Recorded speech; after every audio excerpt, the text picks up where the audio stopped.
ખવડાવીશું. હા, ખવડાવતું નહીં કોઈ, મનને ખવડાવતું નહીં કોઈ, એવું કરે છે.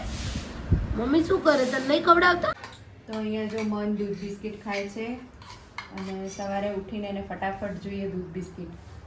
દૂધ બિસ્કિટ ના મળે તો એ બૂમા બૂમ કરે, એટલે આજે ફટાફટ પપ્પા જોડે રહેશે એકલો નહીં, મજા આવશે. મને પપ્પા બહુ રમાડશે, હે ને?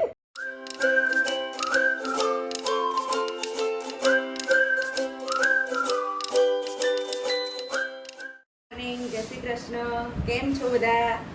આશા રાખું છું કે બધા મજામાં હશો. મારો મન પણ મજામાં છે. જો ઉઠી ગયો છે, હવે એને મસ્ત તૈયાર કરી મોઢું મોઢું ધોઈ અને ખુરશીમાં બેસાડી દઈશું અને પછી એને બિસ્કિટ ને દૂધ ખવડાવીશું, નહીંતર એને પછી ગુસ્સો આવી જશે, હે ને મન? એને અત્યારે ઊભો રાખે ને તો એને ગમતું નથી. ઊભું તો રહેવું પડે ને થોડીક વાર. આખી રાતની ભૂખ લાગી હોય ને એટલે બિચારાને તાકાત ના હોય ને એટલે એવું કરે. ચલો ચલો બેસી જાઓ, હો ચલો. બાપા રે, 2 મિનિટ હો મને, તારું બધું સરખું કરીને પછી તને ખવડાવીશું.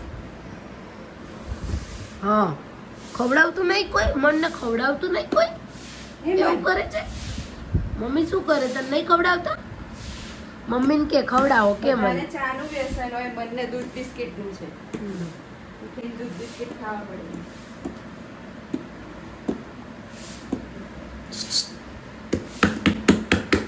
આ તારો રૂમાલ, આ રૂમાલ તારો અહીંયા રાખી દે, હો. સેફ્ટી પિન માર દે. સ્કૂલે જતા ત્યારે એવું કરતા, ખબર? સેફ્ટી પિન માર દે. શું જોવેસ તું?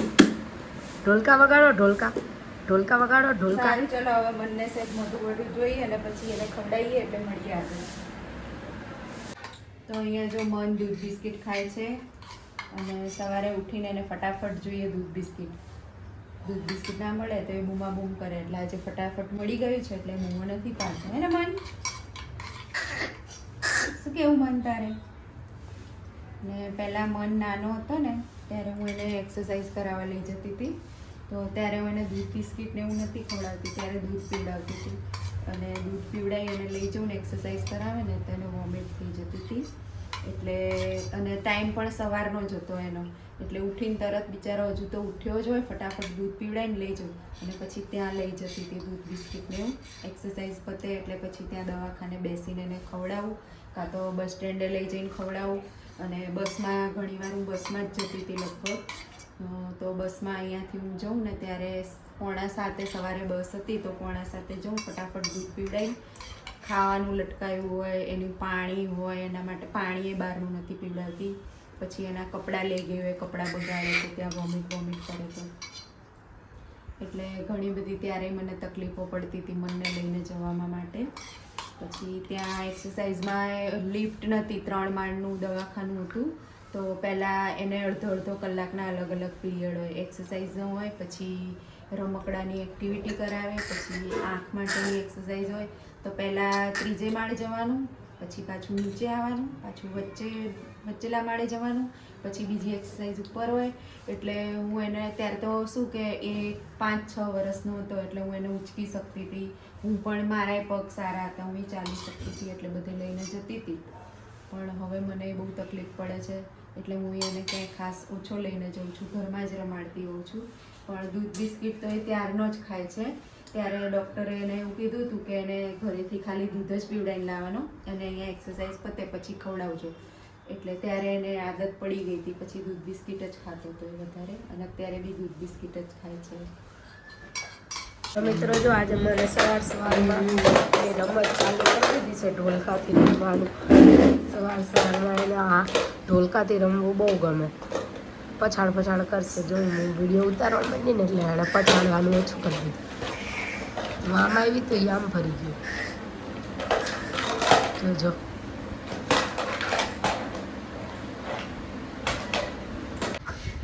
મને અહીંયા જમી લીધું છે અને મનનો વિડીયો લેવાનો હતો, પણ અમારે ત્યાં પેલો ગોલુ આવ્યો છે ને, અમારી જોડે ઝઘડતો હતો. એ રોજ અમારી જોડે ઝઘડે છે, અમારા ઘરે આવીને અમારી જોડે ઝઘડે છે. એટલે અમે એને છે ને એનો વિડીયો લેવામાં મનનો વિડીયો ના લીધો, કેમ કે એ પાછો મન જોડે ઝઘડે અને મન ઉપર ગુસ્સે થાય તો મન પાછો એના ઉપર ગુસ્સે થાય. એટલે પછી મેં કીધું મનને પહેલા ખવડાવી લઈએ. એટલે જો મને ખાઈ જ લીધું છે. આજે મનના મામી આવ્યા છે ઘરે. લો જય ખોડિયાર. અને મને આજે છે ને જુવારનો રોટલો ખાધો છે. જુવારનો રોટલો અને દૂધ. જુવારનો રોટલો અને દૂધ. હા. અને જો એને બહુ ભાવે છે દૂધનો રોટલો, તો એને આમ તોય બહુ ભાવે. કેવો ખાય છે? હા. હેમંત, તું કોના જેવો થયો છો? કોના જેવો થયો છો તું? પપ્પા જેવો છું? મન કોના જેવો? કોના જેવો કેમ? કોના જેવો છું? કે જલ્દી. જલ્દી કે. કોના જેવો છું? પપ્પા જેવો. પપ્પા જેવો છો ને? પપ્પા જેવો. પપ્પા જેવો. બધું કામ કરતો હોય નહીં? લે ઓસીકો રાખો પાછળ. લે. લો. હા. પાછા આમે જ થાય જો.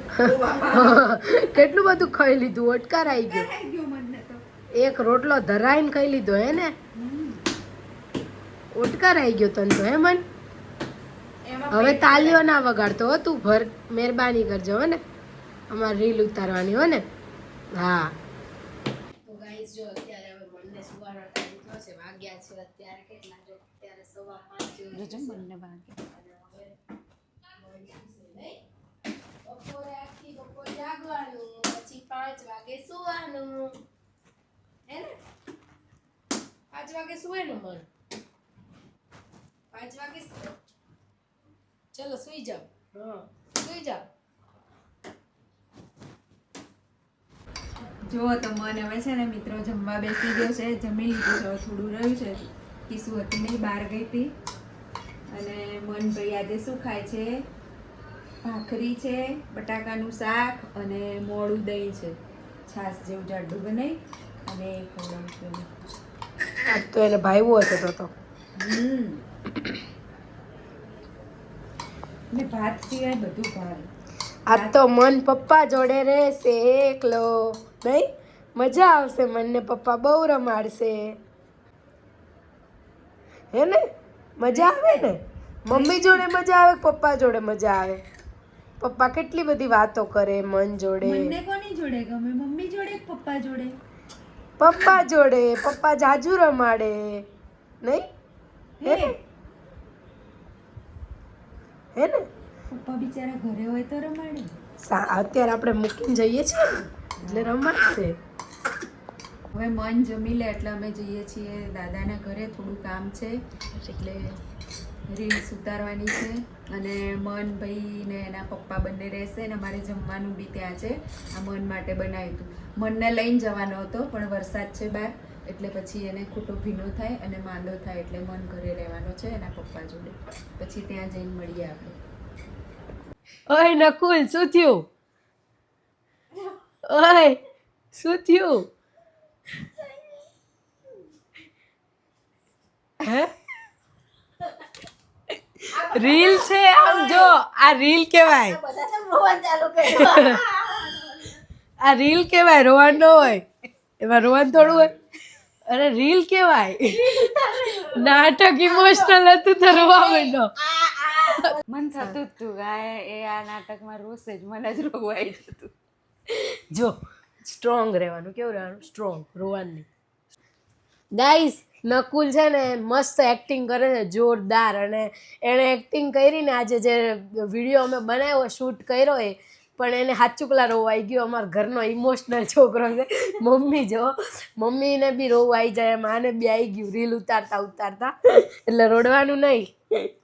ડાયા છોકરા થોડા રડે હે? આપણે ક્યાં આવું કરીએ કોઈ જોડે? આપણા ઘરમાં કરે. મારું છેલ્લું લેવાનું. રીલ ઉતારતા હતા અને રીલ ઉતારી લીધી છે. તમે જેમ નકુલને રોતા જોયો, એ છે ને થોડોક ઇમોશનલ છે. બધી ઇમોશનલ રીલ કેવું કાંઈ શૂટ કરવાનું હોય તો એને રડવું આવી જાય. એમ એટલો ઇમોશનલ છે ને કે રીલ શૂટ કરતા હોય ને ત્યારે બી રડવું આવી જાય. નહીં બા? નકુલ બહુ ઇમોશનલ છે. તો બહુ અમારો ડાયો છે. અને એને છે ને કોઈ બી રીલ નોર્મલ બી અમે શૂટ કરતા હોય, કાંઈ ઇમોશનલ વાળી, લાગણી વાળી હોય, એમાં આ તો બા વાળી હતી. એટલે બા પ્રત્યે તો એને બહુ પ્રેમ છે. એટલે એને છે ને આમ રોવું જ આવી ગયું કે બા સાથે પણ કોઈ આવું કરે એમ. મતલબ એવી કાંઈક રીલ છે, તમે લોકો જોજો. અમે છે ને દાદાના ઘરે જઈને, એટલે કે મારા પપ્પાના ઘરે જઈને આવી ગયા છીએ. અને મન મારી રાહ જોતો હશે કે મમ્મી હજુ કેમ નહીં આવ્યા હોય, એટલે રાહ જોતો હતો ને બેટા? મમ્મીની રાહ જોતો હતો કંઈ વાંધો નહીં, ચલો. અને હવે 12:15 થઈ ગયા છે, એટલે હવે અમે પણ સુઈ જઈશું. એટલે બધાને ગુડ નાઇટ, જય શ્રી કૃષ્ણ. અને અમારો બ્લોગ ગમતો હોય તો લાઈક કરજો, શેર કરજો અને સબસ્ક્રાઈબ કરવાનું ભૂલતા નહીં.